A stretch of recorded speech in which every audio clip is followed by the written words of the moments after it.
materi yang udah di UTS kan nanti nggak akan diuaskan lagi. Oke, sudah terlihat? Sudah, Ibu. Oke. Sudah, Bu. Nah, hari ini kita akan membahas tentang transportasi sel. Minggu lalu kita bahas apa, Dek?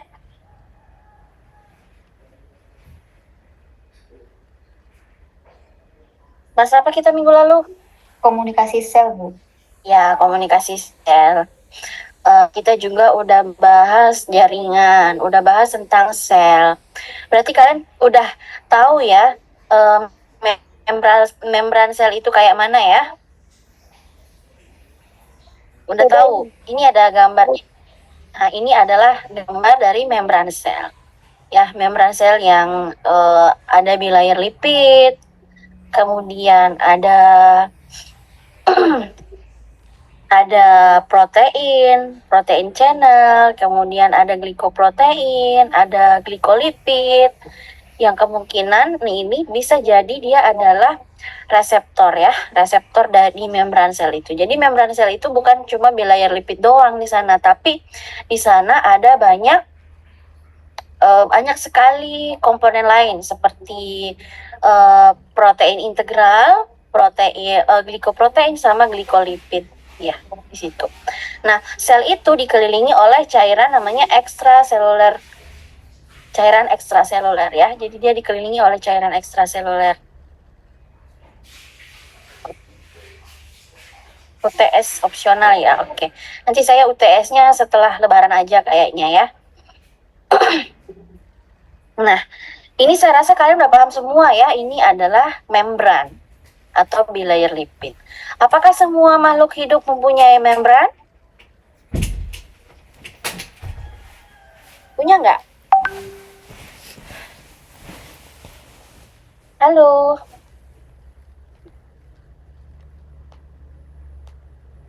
Halo? Kok nggak ada suara sih? Halo, Dek? Iya, coba ini ya. Siap-siap gitu, nyalakan mic-nya ya. Supaya saya nggak krik-krik di sini ya. Jadi saya bisa tahu kalian nyimak apa enggak ya. Oke, saya tahu nih jam siang puasa ya enaknya tidur. Tapi ini materinya cuma bentar aja ya. Jadi diperhatikan betul-betul. Coba kita interaksi aja. Saya tanya, kalian jawab ya. Jadi siap-siap nyalakan mic-nya kalau saya lempar pertanyaan ya. Tuh. Oke.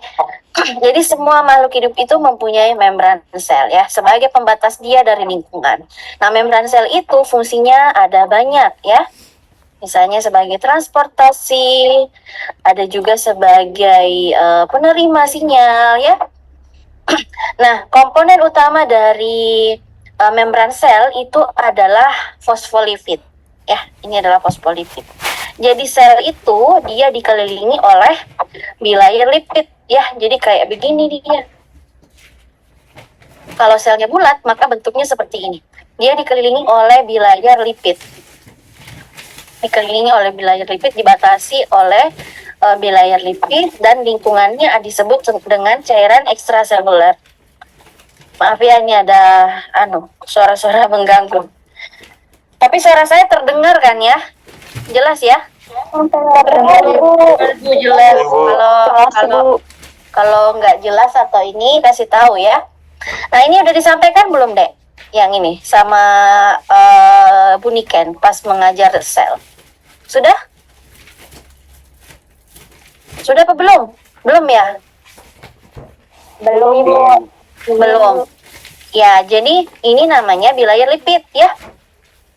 Bilayer lipid itu B artinya 2, layer berarti lapisan. Nah, dia ini lapisannya adalah bilayer lipid. Yang ini 1, yang ini 2. Yang paling luar dia membatasi dengan extracellular fluid atau jaringan cairan di luar sel, dan yang satunya membatasi dengan cairan yang ada di dalam sel. Jadi ada cairan di dalam dan ada cairan di luar.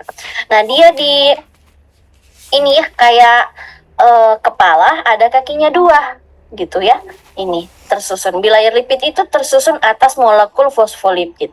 Molekul fosfolipid itu bentuknya seperti ini. Dia punya kepala 1, ekornya atau kakinya ya, kakinya ada 2 ekor deh kita bilang ya. Nah, ini ekornya panjang, ada 2. Nah, ini tersusun banyak banget di membran sel. Nah, ada yang bersifat hidrofilik, ini hidrofilik ya. Hidrofilik artinya apa? Dia suka dengan air ya. Sedangkan dia bersifat polar ya, polar. Sedangkan ekornya dia bersifat hidrofobik. Hidrofobik berarti dia takut dengan air ya, takut dengan air. Dia takut dengan air, maka disebut juga sebagai non-polar ya. Makanya mereka ini saling kakinya, ekornya itu bertemu. Kenapa? Karena air di luar, air di dalam. Jadi yang harus di luar adalah kepalanya, karena kepalanya yang suka sama air, sedangkan ekornya itu dia tidak suka sama air. Makanya ekornya itu dia di dalam, di lapisan dalam membran sel itu ya. Karena kalian bisa lihat bahwa di dalam sel dan di luar sel itu tersusun atas air. Seperti itu. Nah, ini namanya bilayer lipid. Paham ya? Jadi ada kepala dan ada ekor ya. Ada ekor yang bersifat sifatnya beda. Yang kepalanya hidrofilik, yang ekornya dia hidrofobik. Maka bentuknya seperti ini bilayer lipid itu. Nah, nanti bilayer lipid itu selain dia punya membran sel, selain dia punya molekul fosfolipid, dia juga punya bagian-bagian lain seperti yang kalian lihat di gambar ini. Ada protein integral yang menembus, yang bisa sebagai channel atau kanal. Nanti ini bisa masuk senyawa-senyawa seperti glukosa, seperti air ya, ini bisa lewat dari sini, masuk di sini. Kemudian ada protein yang berikatan dengan karbohidrat disebut dengan glikoprotein, dan ada protein yang berikatan dengan molekul lemak yang ada di molekul fosfolipid, ini namanya glikolipid ya, gitu. Kurang lebih seperti inilah membran sel tubuh kita. Makanya bisa terjadi pertukaran antara dalam dengan luar sel ya, gitu. Nah, ini tadi udah molekul fosfolipid. Jadi kalian harus paham dulu bahwa membran sel itu ada molekul fosfolipid, ada yang nggak suka air, ada yang tidak suka air. Ya, intinya bahwa molekul fosfolipid ini tersusun atas lemak ya. Karena namanya aja bilayer lipid, berarti 2 lapis lemak gitu ya. Jadi 2 lapis lemak. Sifatnya lemak apa? Sifatnya lemak itu tidak larut dalam air ya. Nah, ini nih membran sel ini ya. Tadi sudah saya jelaskan ya. Ada glikoprotein, protein yang berikatan dengan karbohidrat ya, bisa berperan sebagai reseptor. Kemudian ada protein yang berikatan dengan si bilayer lipid ini yang merupakan lemak, maka namanya glikolipid. Kemudian ada protein periferal, ini bisa juga sebagai second messenger, kemudian bisa juga sebagai reseptor. Kemudian ada juga protein integral, ini yang menembus membran ini. Ya, seperti itu ya. Nah, ini di dalam sel ada mikrofilamen ya, seperti rangka sel. Kemudian di luar itu yang biru-biru ini yang tersusun atas tersusun atas cairan ekstraseluler. Nah, kalau jaringan ikat dia punya apa di luarnya? Dia punya matriks ekstraseluler. Ini dia matriks ekstraselulernya kalau dia merupakan jaringan ikat. Ya, ini ada serat-seratnya, serat kolagen, elastis. Ya, kalau dia jenisnya adalah jaringan ikat, seperti itu. Nah, apa sih fungsi dari protein-protein yang ada di membran? Fungsi yang pertama sebagai transport. Ya, ini sebagai transport. Karena kita hari ini membahas tentang transportasi sel, jadi kalian harus paham bahwa di membran sel itu ada lorong, ya, lorong yang bisa dimasuki oleh beberapa jenis senyawa.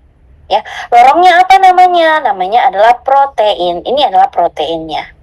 Ya, ada yang lorongnya bisa ditembus sesuka hati, nggak bayar, nggak pakai energi. Ada yang harus bayar pakai energi ya. Jadi dia kayak pompa. Nah, makanya ada ATP di sini ya.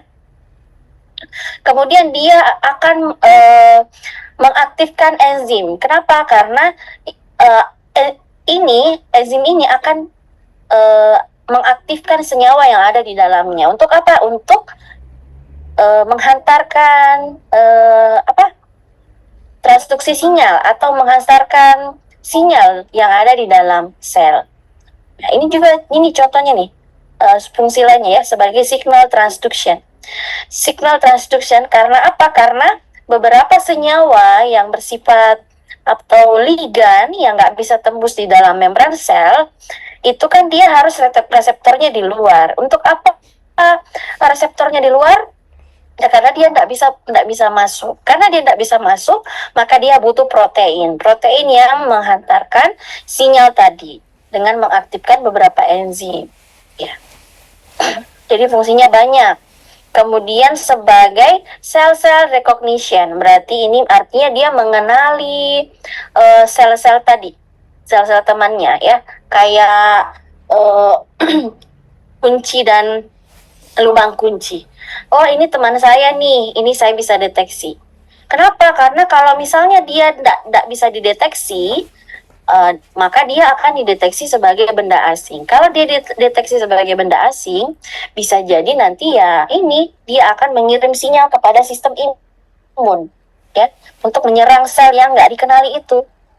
Ya, jadi di membran itu dia ada sel, dia punya ini sepertinya ini adalah glikoprotein. Ya, ini adalah glikoprotein yang merekognisi atau mengenali teman-teman yang lain. Kemudian sebagai penghubung antar sel. Apa nak? Hah? Bentar ya. Bentar ya, Dek. Kok stop share sih? Bentar ya. Mana Dek?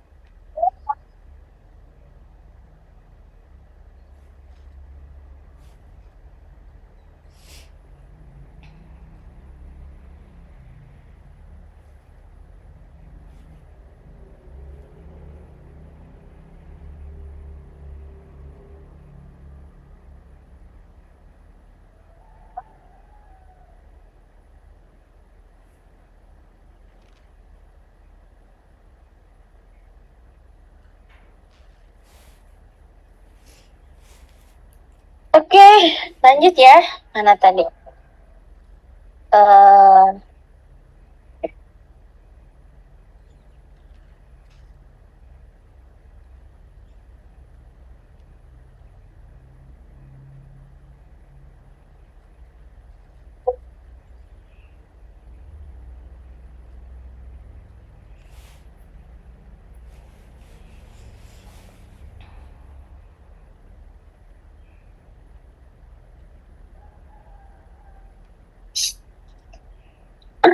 Oke, sampai mana tadi? Ini ya. Ya, ini tadi dia sebagai penghubung antar sel ya. Bisa jadi ya ini such as seperti gap junction atau tight junction. Nanti dia dihubungkan oleh membran protein ini ya, yang kalau dia gap junction berarti dia punya lorong atau lubang di sini ya. Kemudian dia berfungsi untuk melekatkan sel dengan sitoskeleton dan matriks ekstraseluler ya. Ini berarti di mana? Di jaringan ikat ya. Ini di jaringan ikat. Supaya jaringan ikat itu kan dia berfungsi untuk sebagai sifatnya adalah mengokohkan ya atau menguatkan, maka ya dia harus berikatan dengan matriks ekstraseluler supaya dia kuat ya. Nah, itu tadi fungsi dari beberapa protein yang ada di membran. Yang akan fokus kita bahas di sini adalah transport ya. Sebagai yang ini. Yang pertama, ada yang pakai energi dan ada yang tidak pakai energi. Nah, pernah dengar permeabilitas membran? Pernah, Bu. Apa coba permeabilitas membran itu? Dia kayak membran yang menyeleksi hanya molekul tertentu yang dapat lewat membran tersebut. Oh, ini lagi kuliah bareng ya? Iya, Ibu. Maaf ya, Bu. Pulbar jadinya. Pulbar ya. Pulbar kan biasanya mabar main bareng ya. Ini kulbar gitu ya. Gak apa-apa. Kenapa nggak sekalian satu ini aja, satu PC aja? Kalau udah absen di STAR kan aman ya. Ya, Ibu. Oke. Jadi apa tadi permeabilitas membran Dek tadi ini? Itu hanya molekul-molekul tertentu yang dapat melewati membran tersebut. Jadi kayak nggak semua molekul yang dapat melewati membran tersebut karena hanya molekul tertentu saja. Ya, ya permeabilitas membran itu artinya bagaimana kemampuan sel itu untuk untuk senyawa itu masuk dan keluar ya. Kalau permeabilitasnya tinggi berarti keluar masuk zatnya juga itu akan gampang. Tapi kalau permeabilitasnya rendah berarti keluar masuknya zat itu berarti juga kurang ya, seperti itu. Permeabilitas membran sel itu bergantung pada molekul-molekul yang bersifat tidak polar ya. Misalnya sifat senyawanya tidak polar seperti CO2, oksigen, dan hidrokarbon, maka dia akan masuk ke dalam sel dengan mudah ya, karena tidak larut air. Kenapa? Kenapa dia tidak larut air? Kenapa dia bisa mudah masuk ke dalam membran sel? Karena sifatnya adalah tidak polar, dan membran sel itu sifatnya adalah tidak polar ya, dia juga tidak polar juga. Karena dia tersusun atas senyawa bilayar lipid. Jadi CO2 sama oksigen itu bisa masuk dengan mudah ya. Jadi molekul-molekul yang bersifat tidak polar itu dia gampang masuknya seperti CO2, oksigen, dan hidrokarbon. Sedangkan molekul-molekul dalam air ya seperti hormon yang bersifat tidak, senyawa-senyawa glukosa yang larut dalam air atau dia sifatnya polar, maka dia akan terhalangi melewati membran, tidak bisa masuk dia karena bukan temannya ya, dia dihalangi oleh bilayar lipid. Karena dia bersifat polar, maka dia tidak bisa masuk. Ya, sehingga molekul seperti glukosa dan gula lainnya masuk melalui membran sel dengan sangat lambat. Ya, jadi kalau dia lewatnya, dia bisa dengan leluasa masuk, berarti dia cepat. Seperti CO2 sama oksigen. Gampang aja gitu, cepat. Tapi kalau glukosa dia lambat. Karena dia harus lewat pintu. Ya, yang tadi, pintu-pintu yang ada di membran. Oke. Nah, ini lanjut ya. Nah, untuk mekanisme keluar masuk molekul dari dalam dan luar sel, jadi dari masuk dari dalam ya, berarti dari cairan ekstraseluler atau cairan intraseluler? Dari cairan ekstra ya, berarti dari luar sini. Luar sini masuk ya, atau sebaliknya ya. Nah, ada tiga mekanisme yang akan kita pelajari hari ini untuk perpindahan molekul, perpindahan zat atau transportasi sel yang akan fokus kita bahas hari ini ya. Yang pertama yaitu transport aktif, kemudian ada transport pasif dan transport molekul. Makromolekul ya, berarti molekulnya banyak.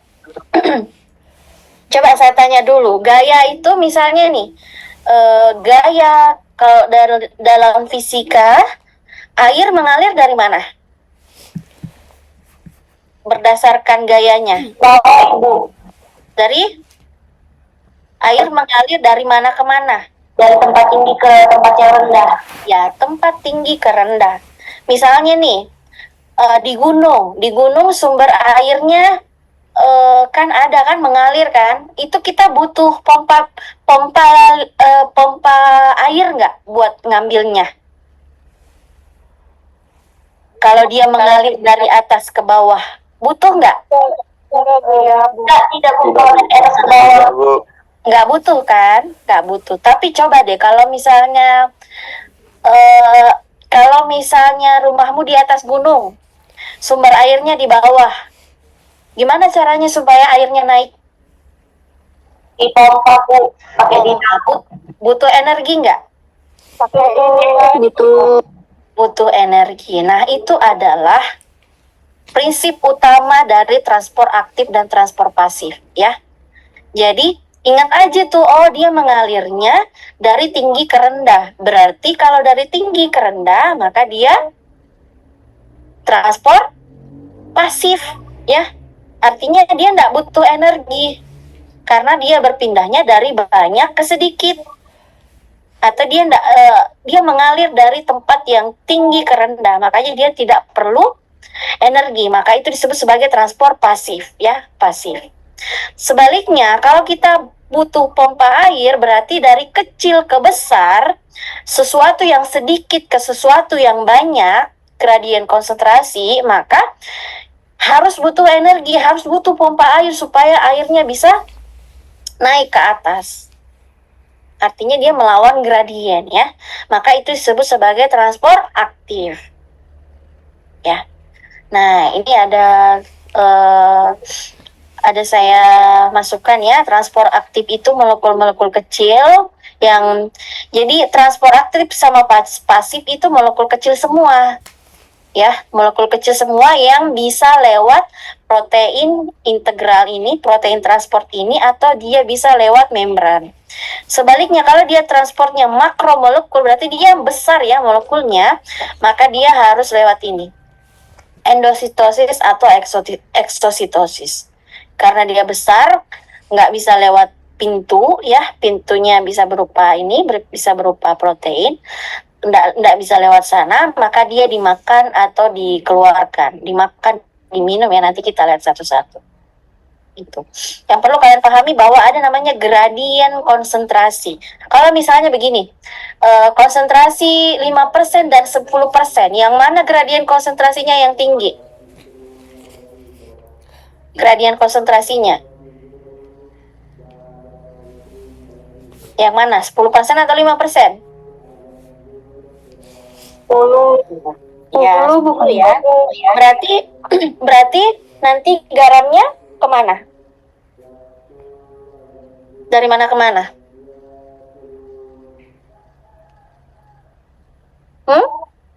Misalnya nih, ada garam. Ada garam 10%. Bersampingan dengan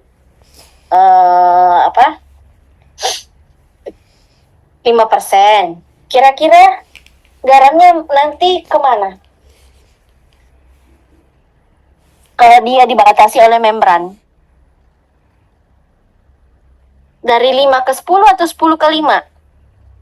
10 ke 5. Nah, 10 ke 5 ya. Garamnya ya 10 ke 5. Tapi sebaliknya airnya gimana? Dia kemana airnya? Ke 5 ke 10 atau 10 ke 5?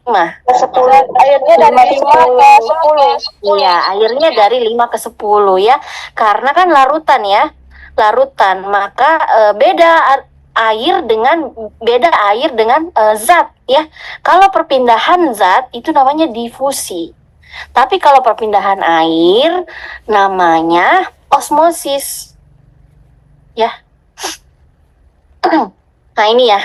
Yang pertama kita lihat dulu transport pasif ya. Transport pasif itu paling ciri khasnya adalah tidak membutuhkan energi ya. Tidak membutuhkan energi berarti dari jumlah yang banyak ke sedikit ya, tergantung pada perbedaan gradien konsentrasi. Sama kayak ini, kalau banjir kan, banjir air dari tinggi itu akan ke bawah sampai yang di bawah itu penuh, ya, karena mengalir terus. Kemudian dia mengalir dari konsentrasi tinggi ke rendah atau tekanan tinggi ke rendah. Yang mana lebih tinggi konsentrasi garamnya? 5% atau 10%? 10%, Bu. Yang mana lebih tinggi konsentrasi airnya? 5% atau 10%? 5%. 5%. Ya, 5% ya. Tapi kalau misalnya kita berbicara tentang konsentrasi, berarti kita berbicara tentang zat yang terlarut ya. Zat yang terlarut. Transport pasif itu ada 3 di sini ya, yang harus kalian pahami, yaitu difusi, osmosis, dan difusi terfasilitasi. Jadi ada 3, difusi, osmosis, dan difusi terfasilitasi. Yang pertama, difusi. Difusi adalah perpindahan zat terlarut. Berarti kalau ada larutan garam, yang pindah adalah garamnya, bukan airnya. Nah, difusi biasanya untuk molekul hidrofobik, berarti dia polar atau non polar? Hidrofobik. Non polar. Non polar, berarti nembus membran apa enggak? Bisa tembus membran apa enggak? Kan enggak, non polar kan bisa tembus. Iya, betul, iya. Bagus ya, berarti bisa diskusi dengan temannya di sebelahnya. Ya. Hidrofobik berarti tidak suka air. Tidak suka air berarti dia bersifat non polar. Berarti dia bisa nembus membran ya. Nembus membran. Cepat nggak masuknya? Perpindahannya cepat. Cepat apa enggak? Tadi sifatnya. Kalau dia non polar. Cepat ya. Nah, jadi dia cepat. Kemudian ada nanti osmosis ya. Osmosis itu adalah perpindahan molekul air. Jadi kalau ada larutan garam, yang berpindah adalah airnya. Garamnya enggak. Kenapa? Karena tergantung dengan membran yang ada di sini atau yang melapisi dia. Ini namanya, ini membran ya. Kelihatan nggak yang saya tunjuk? Kelihatan, Ibu. Nah, iya, ini adalah membran ya. Membran itu kan beda-beda ya. Kalau dia membrannya permeabilitasnya tinggi, maka porinya atau lubangnya juga besar. Kalau permeabilitasnya rendah, maka lubangnya kecil. Ya. Nah, ini contohnya ya. Ini contohnya adalah apa ini? Oh, ini pewarna ya, pewarna. Ini adalah pewarna. Yang sebelah sini adalah banyak, sebelah kanan ya. Kalau kita baca gambar itu terbalik ya. Ini kanan. Jadi kalau kita berhadapan dengan gambar itu deh, kita harus kebaliknya. Nah, ini kanan ya, ini kiri. Nah, ini kanan. Dia adalah larutan, ada pewarna dikasih air ya, larutan. Kemudian sebelah kirinya ini adalah air tok. Terus nanti dia dibatasi oleh membran, ya. Membran. Ada porinya. Lama-kelamaan jadi kayak apa? Zat warna yang ada di sebelah kanan itu akan pindah ke sebelah kiri. Akan pindah ke sebelah kiri sampai kapan? Sampai warna dari airnya itu sudah menyebar. Sampai equilibrium atau sampai setara. Gitu. Sama juga kalau garam. Misalnya ini larutan garam. Ini banyak nih garamnya. Ini nggak ada garamnya. Maka karena membran ini bisa ditembus molekulnya. Karena molekulnya kecil kan.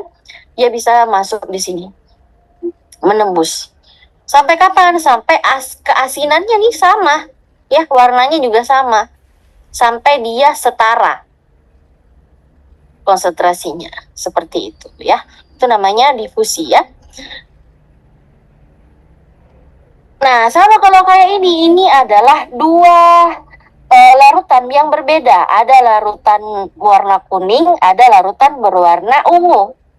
Nah, dua larutan ini dipisahkan oleh membran yang ada di tengah yang porinya kecil, maka mereka bisa saling berpindah, ya. Mereka saling berpindah. Di warna kuning ini konsentrasinya ungu nggak ada, sedangkan di sini kuning nggak ada. 0, maka ya dia akan pindah ke sini, mengalir, saling bertukar, ya, karena jenisnya mereka berbeda. Hingga apa? Hingga dia setara. Nah, ini namanya proses difusi. Gampang ya, gampang aja kok ini. Difusi. Intinya difusi itu adalah yang berpindah adalah zat terlarut. Ingat aja itu. Yang berpindah adalah zat terlarut. Bukan airnya yang pindah. Nah, kalau yang berpindah airnya namanya osmosis. Nah, ini nih namanya nih osmosis ya. Ini osmosis kalau membrannya itu sempit. Ya, ini osmosis, ini membrannya namanya membran selektif permeable. Artinya dia cuma bisa menyaring zat tertentu. Yang bisa lewat itu zat tertentu. Misalnya air doang yang bisa lewat. Apa yang terjadi? Maka yang berpindah adalah airnya. Yang zat yang warna hijau ini, dia tidak bisa pindah. Karena apa? Karena tidak bisa nembus membran. Karena tidak bisa menembus membran. Gitu ya. Coba lihat di sini. Yang mana lebih rendah konsentrasinya? Kiri atau kanan? Saya kira gampang ya lihatnya ya. Nah, ini yang saya tunjuk ini yang sebelah kanan ini adalah konsentrasi gula. Ya, larutan gula konsentrasinya rendah. Sedangkan yang kiri ini larutan gula dengan konsentrasi tinggi. Jadi yang mana banyak airnya, Dek? Kiri atau kanan? Kanan. Iya, kanan ya ini ya. Jadi yang lower concentration artinya yang konsentrasinya rendah itu berarti airnya lebih banyak. Karena air sebelah kanan lebih banyak, maka air akan pindah ke sini. Yang ke kiri ya, yang lebih tinggi konsentrasinya. Sampai kapan airnya berpindah? Sampai ini setara sama, kiri dan kanannya udah sama larutannya. Konsentrasinya udah sama. Misalnya ini 5% nih sebelah kanan, di sini 10% atau gak usah deh. Oh, berapa ya bagusnya ya? Itu aja deh ya, 5%. Kemudian ini 10%. Nanti pindah, kemudian dia jadinya berapa persen kira-kira? Sekitar berapa kalau 5 ke 10? Ya, nanti konsentrasinya di sini akan naik, betul nggak? Kanan konsentrasinya akan naik atau turun? Yang sebelah sini. Coba. Tadi dia konsentrasinya rendah kan? Nah, setelah terjadi osmosis, apakah konsentrasinya akan lebih rendah atau lebih tinggi dibanding sebelumnya? Lebih tinggi. Ya, lebih tinggi ya. Lebih tinggi. Karena apa? Karena airnya berpindah. Nah, sebaliknya yang sebelah kiri, ini sebelah kiri, dia konsentrasinya turun atau naik? Turun. Turun atau naik? Turun, Bu. Turun. Kenapa? Karena ada air yang masuk di sana. Sehingga persen konsentrasi gula yang ada di dalam dibandingkan dengan air itu udah lebih naik dibanding sebelumnya. Ya, seperti itu. Jadi intinya adalah difusi adalah zat yang berpindah, osmosis adalah air yang berpindah. Gitu ya. Gampang aja. Nah, sekarang bagaimana kalau sel kita yang mengalami perubahan lingkungan ya? Lingkungan berarti cairan ekstraseluler ya yang ada di luar. Bagaimana reaksi sel terhadap perubahan konsentrasi cairan pada lingkungannya ya? Ada namanya saluran lagi. Ada namanya, kok saluran sih? Apa tadi? Larutan. sorry ya. Ada namanya larutan hipotonik, Apa tuh hipotonik, Dek? Ayo. Apa larutan hipotonik?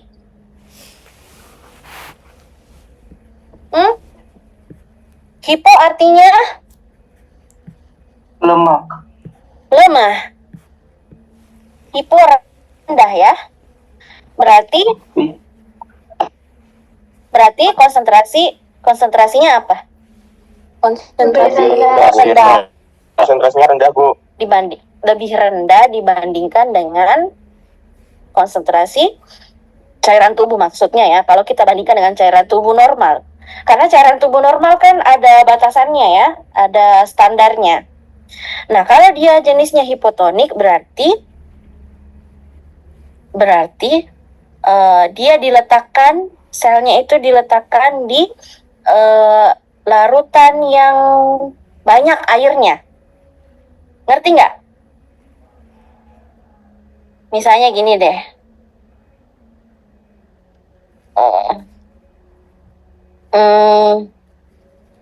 Misalnya larutan isotonik itu misalnya airnya 63. Maaf nih tulisannya jelek ya, 63. Nah, kemudian hipotonik di atas 63 atau di bawah? Ini air ya, 63% itu air. Nah, sekarang saya tanya hipotonik itu dia konsentrasi airnya di atas 63 atau di bawah? Di atas. Iya, di atas ya, misalnya 80 deh, 80%-nya adalah air ya. 80% adalah air. Misalnya kalian nih minumnya banyak, terlalu banyak ya. Nah, kalau yang hipertonik ini di bawah 63 berarti ya, hipertonik berarti konsentrasi zatnya itu lebih tinggi atau airnya lebih rendah ya. Misalnya di sini adalah 50 deh. Contohnya ya, ini contoh aja ya. Nah, ini 50% airnya. Nah, apa yang terjadi? Apa yang terjadi? Kalau dia diletakkan ke dalam sel animal, berarti sel hewan ya. Ini sel hewan. Apa yang membedakan sel hewan sama sel tumbuhan ini, Dek? Kalian bisa lihat apanya yang beda? Apa yang beda? Dia punya bentuk dan strukturnya, Ibu. Nah, iya, yang membuat dia ada bentuk dan struktur apa namanya? Dinding sel. Ya, dinding sel, Ibu. Ya, dinding sel. Kita punya nggak dinding sel? Tidak punya, Ibu. Dia kita nggak punya ya. Ya, kita nggak punya dinding sel. Nah, itu nanti yang akan membedakan ya. Kita punya dinding sel. Nah, karena kita lihat dulu deh yang isotonik. Iso itu artinya sama ya. Isotonik, larutan isotonik. Pernah dengar minuman isotonik? Pernah. Contohnya apa? Pocari Sweat. Pocari Maison. Ya, betul ya. Itu contohnya. Berarti itu apa biasanya slogannya pengganti cairan cairan tubuh kan? Nah, cairan ion, pengganti ion tubuh. Kalau habis lari jarnya ya. Kalau habis lari kita kekurangan ion ya, katanya pengganti. Nah, itu sebenarnya isinya garam, gula, dan beberapa mineral lain. Asin nggak? Asin-asin kan? Iya, asin-asin. Karena itu ada garamnya. Karena larutan tubuh itu ya garam, ada garamnya, NaCl. Nah, misalnya nih dia diletakkan di larutan isotonik, berarti normalnya tubuh kita ya. Normalnya konsentrasi cairan tubuh kita. Apakah terjadi pertukaran H2O? Osmosis ini ya, berarti H2O masuk dan keluar. Seimbang. H2O-nya masuk, nanti dipakai bermetabolisme di dalam sel. Habis itu kalau udah ada hasil metabolisme dia dibuang ya. Jadi seimbang yang masuk dengan di luar ya, yang masuk dan keluar ya konsentrasinya.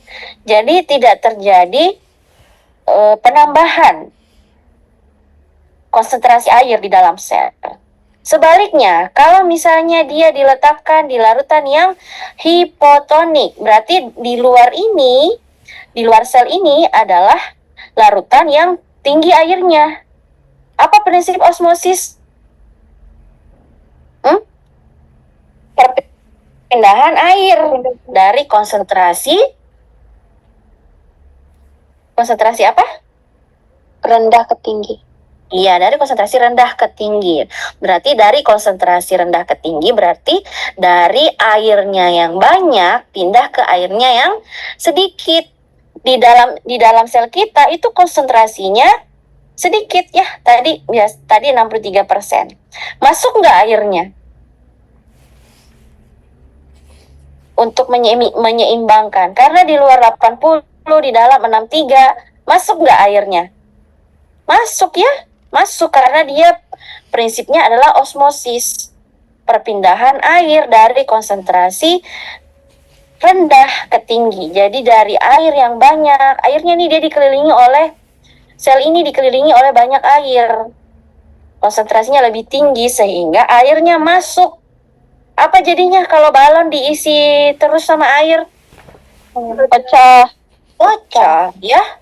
Lama-kelamaan membrannya pecah karena airnya terlalu banyak, karena tubuh selnya berusaha menyeimbangkan konsentrasi di dalam dengan di luar yang dibatasi oleh membran tadi. Jadi pecah dia, makanya bisa menyebabkan hemolisis. Hemodarah, lisis itu pecah ya. Kalau di sel lainnya disebut aja lisis. Jadi lisis itu artinya pecah. Jadi sel kalau diletakkan di larutan hipotonik, kalau dia sel hewan, maka dia akan pecah. Sebaliknya, apa yang terjadi ketika dia diletakkan di larutan yang berkonsentrasi tinggi? Dia bakal mengkerut. Iya, airnya masuk atau keluar dari sel? Keluar, Ibu. Keluar ya, karena air di dalam sel lebih banyak dibandingkan di luar. Sedangkan air harus berpindah dari air yang banyak ke air yang sedikit. Apa jadinya? Selnya akan mengkerut. Karena apa? Airnya berkurang. Karena dia pindah keluar. Karena berusaha menyeimbangkan gradien konsentrasi dalam dan di luar. Jadinya mengkerut deh kayak gini. Seperti itu ya. Nah, sama nih kalau di tumbuhan itu prinsipnya sama. Cuma karena bedanya adalah kalau sel tumbuhan dia punya membran, dinding sel. Ya, kalau dia punya dinding sel. Kalau dia diletakkan di hipotonik, maka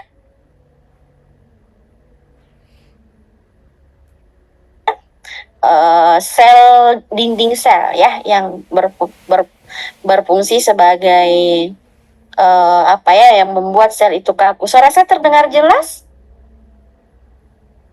Terdengar, Ibu. Soalnya tadi ada peringatan jaringan jelek. Nah, ini namanya turgid ya, turgid. Masih normal dia, masih ya. Nah, kalau ini dia flaccid atau dia kayak slim gitu ya. Santai aja, air keluar masuk itu dengan seimbang. Tapi kalau dia diletakkan di larutan yang hipertonik, maka dia akan terjadi plasmolisis. Plasmolisis itu artinya sel plasmanya ini mengalami lisis. Cairan di dalam selnya itu lisis ya. Di dalam, mengkerut jadinya. Membrannya akan misah dengan dinding sel. Kalau airnya keluar terus. Nanti kalau dulu saya ini praktikum pakai kentang. Jadi kentangnya yang habis dipotong ditimbang dulu. Kalau terus dia disimpan di larutan hipotonik, terus ditimbang lagi. Nambah nggak jumlah ininya, beratnya? Terus di hipertonik berkurang nggak jumlah beratnya? Ya, itu untuk membuktikan teori dari hipotonik, isotonik, dan hipertonik solution ya, untuk membuktikan reaksi sel terhadap perubahan konsentrasi cairan pada lingkungannya. Makanya ion tubuh tuh harus dijaga. Kenapa ya Kak? Kalian mau nggak lisis badan sel-selnya lisis atau mengkerut karena airnya sedikit? Itu ya, karena kita ini sebenarnya manusia, hewan itu tersusun atas kurang lebih 70% air ya. Gitu. Bisa dipahami? Bisa Ibu.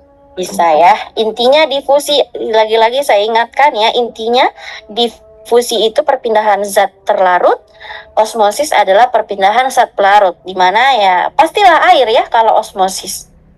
Kenapa? Karena membrannya ya yang berbeda.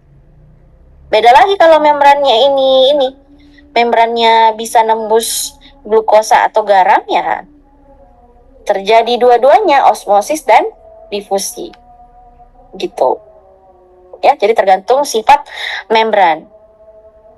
Ini berapa jam Dek? Sampai jam berapa? Ini kita nonton ya. In this video, we'll discuss cell transport and solutions. Sampai The jam berapa Dek? concentration gradient of extracellular solutions affects the transport of substances through the cell membrane. Nah ini di dalam, What ini can di luar ya. happen in this Nah process? ini ya.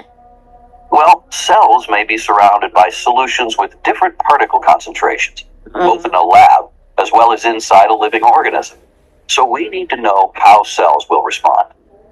Compared to the solution inside a cell, a solution outside the cell may be hypertonic, isotonic, or hypotonic. We'll describe hypertonic solutions using this beaker of water with dissolved salt and a rather large cell Nah jadi solution. hipertonik berarti airnya dikit ya. In and out of cells, we'll use simple numbers to illustrate concepts. Remember, the cell's cytoplasm is mostly water as well. In this example, let's say the cytoplasm inside the cell is a solution containing 10% salt. Nah ya, jadi which di means dalam sel dia 90% is water. konsentrasi garamnya 10% di dalam sel. Cell must equal Berarti 100% nanti yang di luar ini hipertonik, berarti pasti dia lebih tinggi ya, lebih banyak garamnya. However, the solution in the beaker is a different concentration from the solution inside the cell.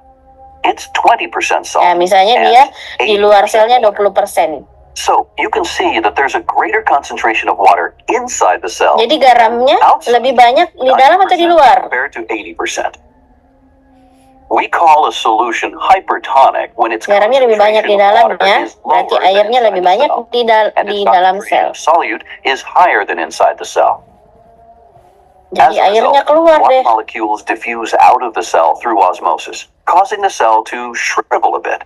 Remember, osmosis Mengkerut. means diffusion of water. If the solution's water concentration was significantly lower, the cell Yeah. could shrivel to the point of imploding. Akhirnya dia bisa For pecah red juga, blood cells in mengecil. hypertonic solutions, the shriveling from osmotic water loss is called crenation. Nah, namanya crenation ya. Let's look at an ininya. example of plant cells in a hypertonic solution. Normally, turgor pressure, which is the water pressure in a plant cell's central vacuole, helps support the cell wall and overall plant shape. When water leaves plant cells by osmosis, the cell membrane and its contents shrink away from the rigid cell wall, and turgor pressure decreases. This is called plasmolysis. Plasmolysis causes a plant to wilt. Jadinya selnya mengkerut, ya. Let's look at another container, this time with a cell floating in an isotonic solution. ISO berarti ISO itu sama ya. Outside the cell has about the same concentration gradient as the concentration gradient inside the cell. Once again, in this example, the solution inside the cell is 90% water with 10% salt. But this time, the surrounding solution is also 90% Ya, water berarti with sama 10% salt. konsentrasinya ya. We call a solution isotonic when its concentrations of water and solute are the same as inside the cell. But this doesn't mean that there is no movement. In an isotonic solution, the rate of water molecules entering the cell is equal to the rate of water molecules exiting the cell. The amount of water molecules going in equals the amount of water molecules going out. That's why you see the arrows pointing in two Ya, different jadi directions. tidak terjadi perubahan bentuk In dengan an isotonic selnya solution, karena the cell ya doesn't shrink air or yang masuk swell. dan keluar It itu stays seimbang. exactly the same size. A third possibility is a solution outside the cell with a higher concentration of water than the solution inside the cell. Nah, kalau ini garam In di this dalam example, the sel solution inside dia the cell lebih has banyak, 20% salt. So that means the remainder kebalikan is dari 80% water. hipertonik ya. But the cell has been placed in a beaker that only has a 10% salt solution. Doing the math, we can see that the solution surrounding the cell is 90% water, which means there's a greater concentration of water outside Airnya the lebih cell than banyak di inside. luar. We call a solution hypotonic when its concentration of water is higher than inside the cell, and its concentration of solute is lower than inside the cell.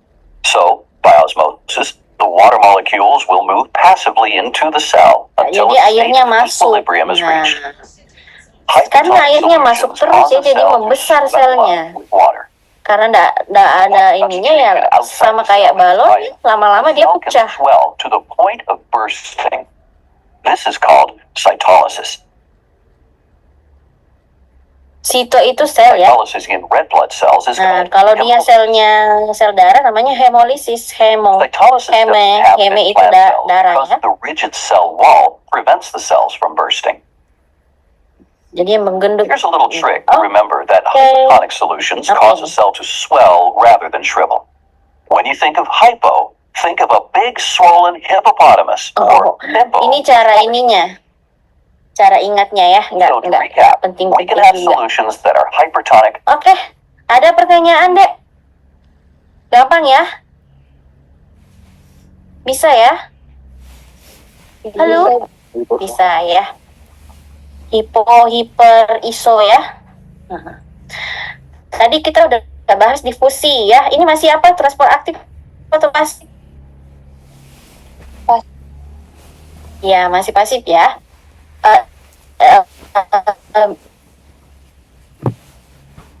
Ini kalian belajar di mata kuliah lain ya? Nggak ada kan? Ada nggak kalian belajar di ini? Transportasi sel di mata kuliah lain? Tidak ada, Ibu. Ada? Oke, tidak ada. Oke. Ya. Difusi ini terfasilitasi ya. Sama ya, tadi difusi apa tadi? Perpindahan? Zat. Terlarut ya? Terlarut atau pelarut? Terlarut. Dari mana ke mana? Dari konsentrasi tinggi ke rendah. Ya, dari konsentrasi tinggi ke rendah. Nah, kalau ini sama ya. Dari konsentrasi tinggi ke rendah. Yang berpindah juga adalah molekulnya. Tapi molekulnya ini yang hidrofilik. Hidrofilik berarti dia suka air. Berarti karena dia suka air, berarti dia tidak bisa lewat membran. Nah, dia punya apa? Kanal ya, lubang ini.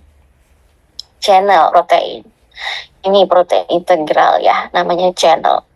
Dia harus numpang lewat terowongan atau lewat pompa seperti ini. Ya.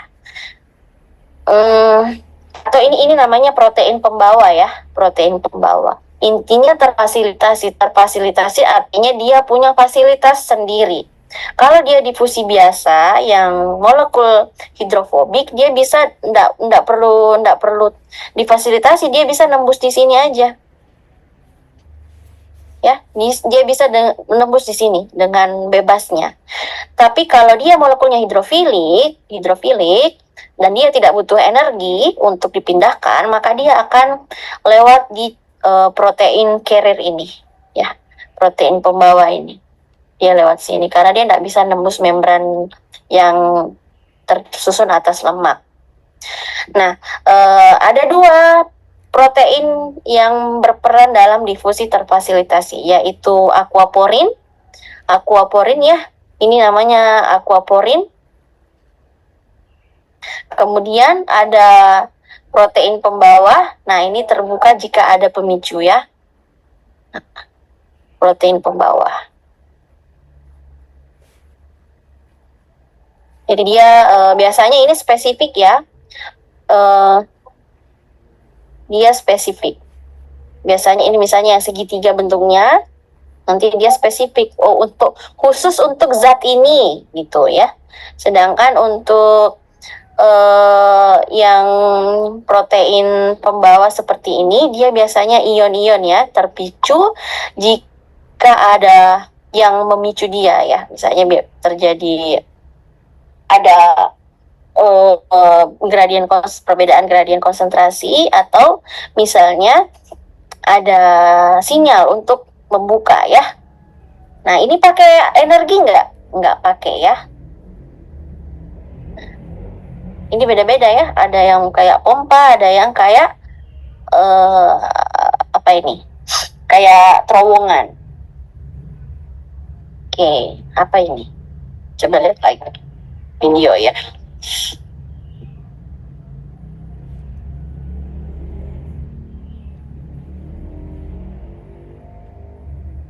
Cell transport is the process of how things move in or out of the cell through the cell. Berapa menit lagi, Dek? Coba dilihat ya, ingatkan saya. Of cell transport.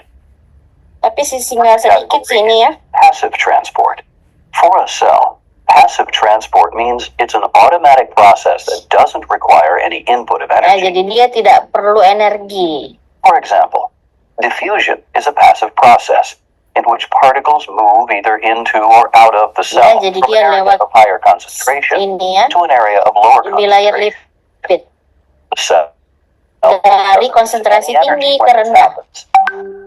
The second category of cell transport is active Nah, ini transport. aktif. Coba lihat yang ini ya, di sini bagian This is sini. when particles Nah, ini move ada from an ATP area nih, of energi. lower concentration. Dia bayar dulu, baru bisa keluar. Bayarnya dalam bentuk energi. Kenapa? Karena dia dari lower concentration ke high concentration. Energy is required, often to allow protein pumps to assist in particle Nah, ini movement. saya skip aja dulu videonya ya, karena kita belum belajar yang ini. Yang aktif konsentrasi. In this video, we will be Transport discussing passive transport. Passive transport is when particles move through the cell membrane from an area of higher concentration to lower concentration Iya. without the use of energy, also described as movement along the concentration gradient. What are the types of passive transport? They are diffusion, osmosis, and facilitated diffusion. We'll describe diffusion first, using the solution in this container. A solution is a liquid with something dissolved in it. The aqua color represents the solvent, meaning the liquid part of the solution. The yellow particles represent the dissolved substance, called the solute.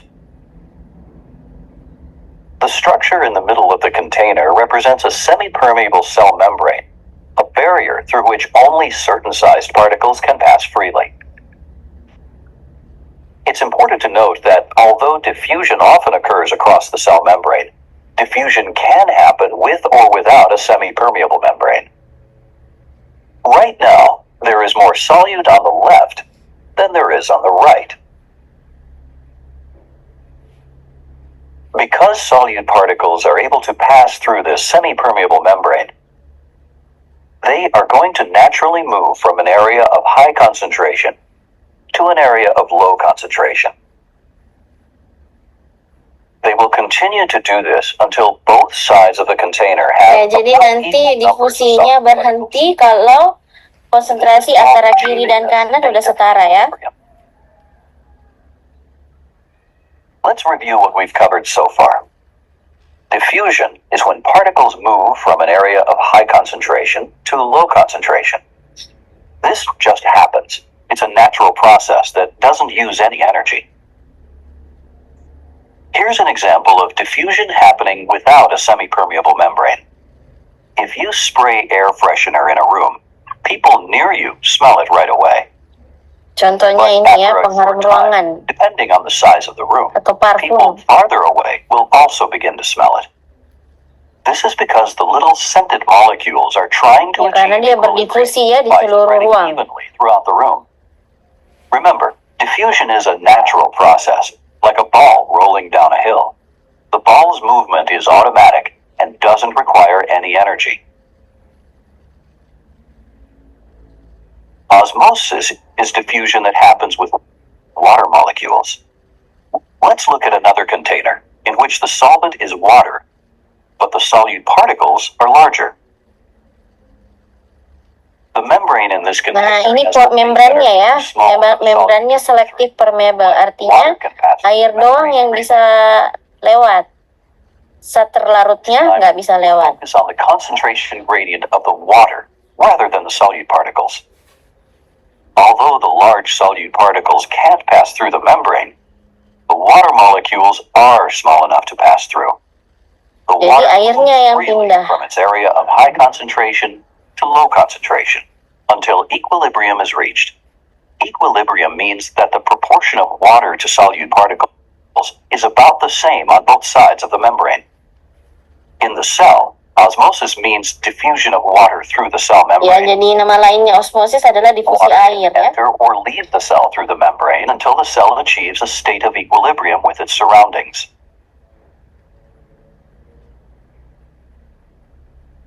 So, like diffusion, osmosis is passive. No energy is Tidak required. butuh It just energi. happens automatically. Jadi kalian nggak tidur kan? Facilitated diffusion is a type of passive transport Hai Bu. in which molecules diffuse Tidak tidur through kan? specialized protein Ibu. channels in the cell Tidak, Iya, membrane. Ibu. The protein channels work like special ports or tunnels that allow these substances in or out of the cell. Facilitated diffusion is also when particles move from high Anggap concentration aja to ini low lagi concentration. nonton gitu ya. How do you know that? Lagi nonton drakor gitu. Just like Nanti the bangun, diffusion example we discussed earlier. Mau buka puasa. Sholat asar lanjut happens with ke masjid. particles a bit larger than those Buat that buka lead puasa. through the cell membrane's Nah, ini phospholipid layers. difusi terfasilitasi ya. Jadi dia In or out lewat along the concentrated protein special channel. way through protein channels. In summary, passive transport is a natural process that doesn't Ya, require the cell to expend tidak any butuh energy. energi ya, pasif The itu. types of passive transport are diffusion, osmosis, Osmosis and facilitated diffusion. dan gampang ini deh ya. Oke, ada pertanyaan sampai sini?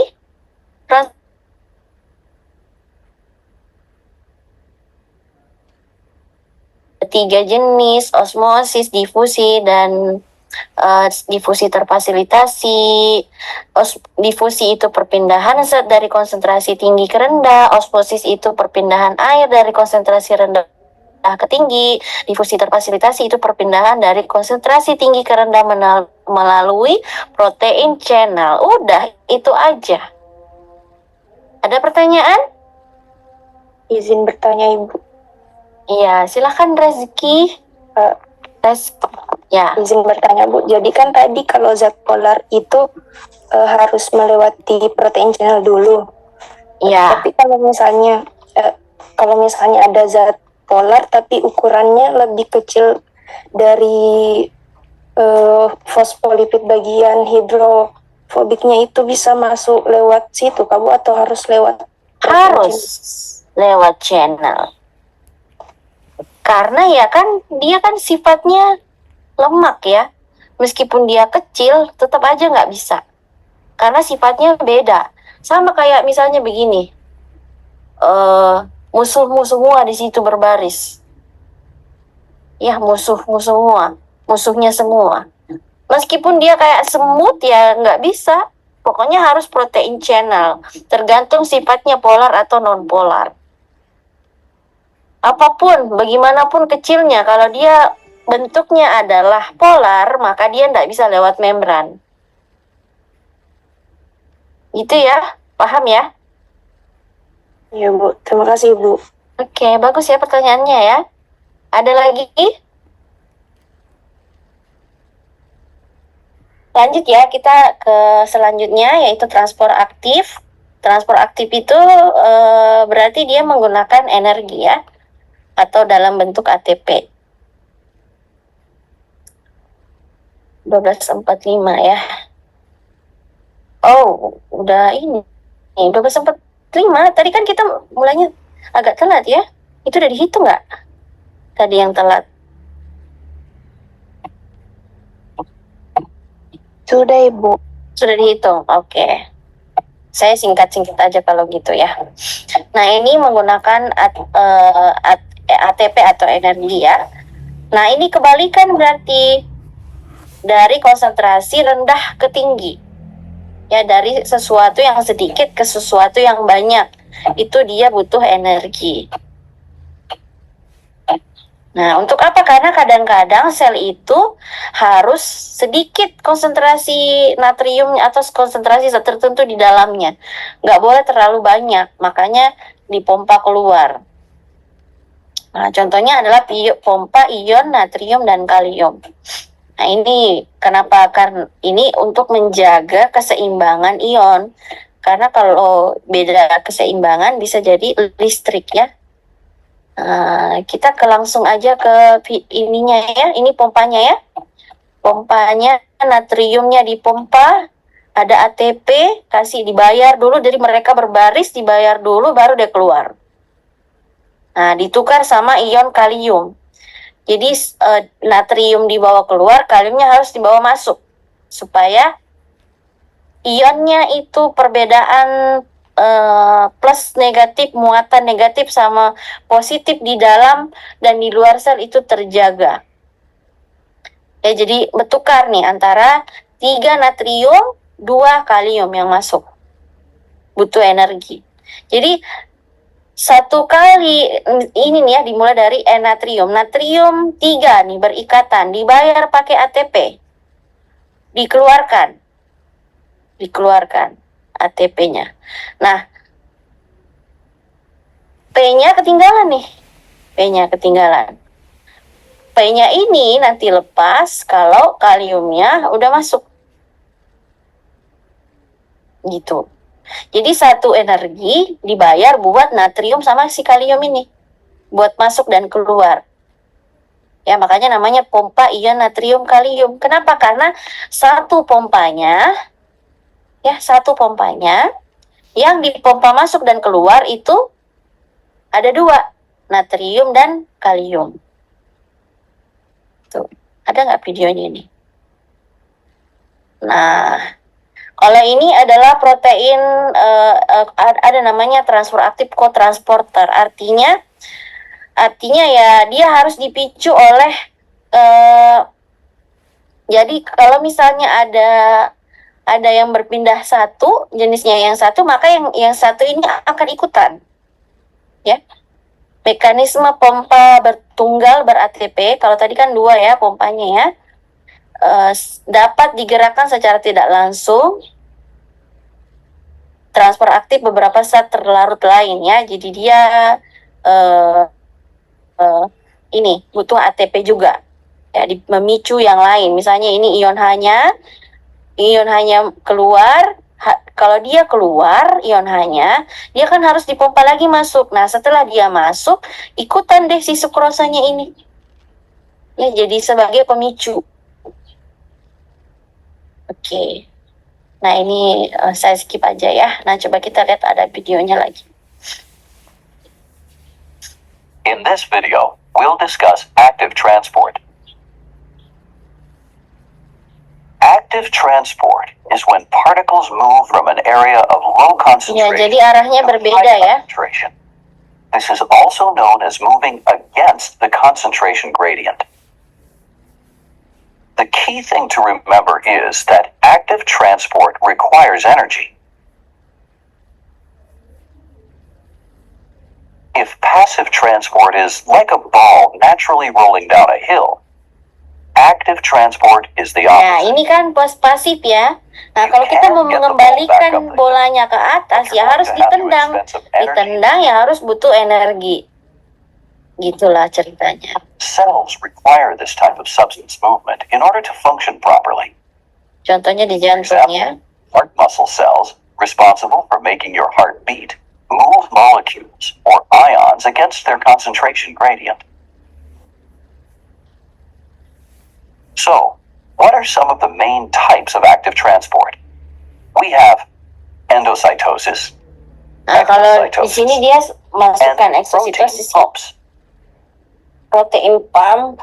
Tadi itu adalah protein pump ya. Sometimes Nah, ini endositosis ya. Kalau saya pisahkan endositosis dengan transport using in aktif. cell membrane. Endositosis di sini masuk ke dalam Endocytosis. apa ya, One type of makromolekul. endocytosis is called phagocytosis. Nah, ini namanya fagositosis This ya. often happens when the cell takes in some type of nutrient.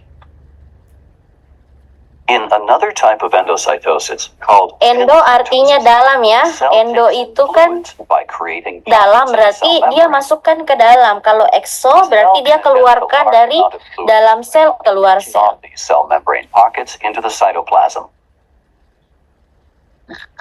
The opposite of endocytosis Nah, ini endositosis is ya, exocytosis. eksositosis. Ini eksositosis berarti dia mengeluarkan keluar sel. Partikel besar ya. Ingat bahwa endo sama exo itu partikel besar. Nggak bisa lewat protein, nggak bisa lewat membran.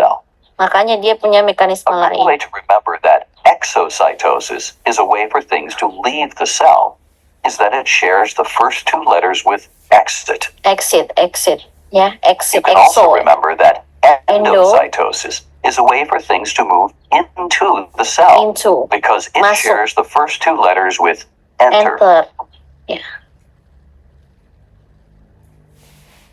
Sometimes the cell uses Nah, special ini ya tadi protein pumps to move pompa small protein, ion, molecules or ions against the natrium dan concentration kalium ya. gradient into or out of the cell. Nah, An natriumnya example of this is dikeluarkan. the sodium potassium Nah, pump. jadi satu aja ATP-nya udah bisa In memompa this natrium process, 3, pump kalium. uses energy Nih in the ATP form of nempel, ATP dikeluarkan. molecule, move sodium Sodium, ions natrium out ya. of the cell, Kemudian and ngambil lagi move potassium kalium, ions into the cell. lepas, keluarkan.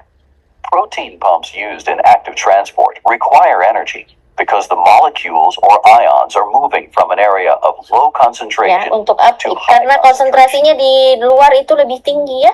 In summary, active transport is when the cell uses energy to move Okay. substances in or out of the cell. Oke, itu aja sih kayaknya ya.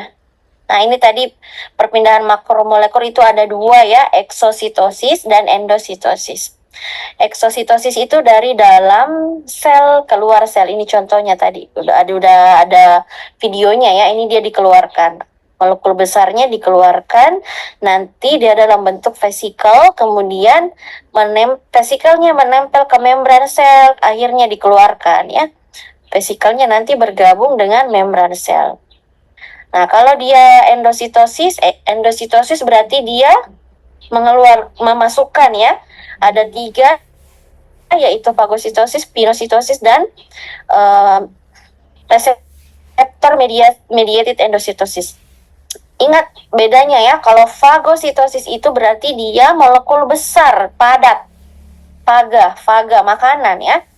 Makanan, dia bentuk seperti ini, dia kelilingi nanti. Akhirnya dimasukkan. Nah, kalau pinositosis, pino itu artinya minum ya. Berarti yang dia ambil adalah cairan di sini. Ini cairan dia masukkan ke dalam sel, nanti dibungkus pakai vesikel. Nah, kalau yang pakai reseptor berarti dia dipicu oleh reseptornya nanti. Ini yang akan masuk untuk dimasukkan ke dalam sel ini secara spesifik. Dia berikatan dengan, misalnya ini adalah partikel asing ya. Nah, dia diikat di sini, baru dimasukkan, dibungkus masukkan ke dalam sel. Jadi dia mengenali dulu, tidak semuanya di ini ya. Jadi dia spesifik. Udah itu aja sih kayaknya ya. Jadi tadi kita udah belajar transport pasif ya.